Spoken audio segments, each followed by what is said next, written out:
কারণ এটা আমি 43 বছর আগেই ওষুধটাকে আমি পেয়েছি আমার মামা শ্বশুরের কাছ থেকে, বাড়ির সমস্ত গাছ লতা পাতার ওষুধ।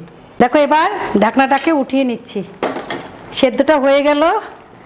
এইবার আমি এই জলটাকে ছেঁকে নেব। এইবার এই জলটাকে আবার আমি ঢেলে দিচ্ছি।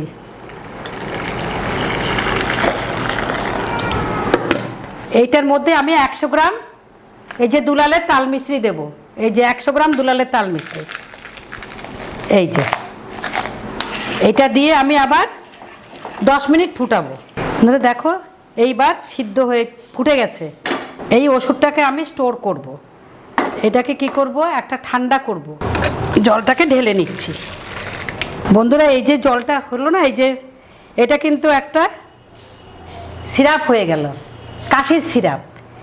এই দেখুন আমি 1 লিটার জলের থেকে 250 গ্রাম করে ফেলেছি। এইবার এটাকে কি করব, এটাই হয়ে গেল, ওষুধটা হয়ে গেল তৈরি করা। এইবার এইটাকে আমি ঠিক এরকম একটা বাটি নেবেন, নিয়ে অন্তত 15 দিন একটা ওষুধটা রাখা যাবে। এই যে এইটুকু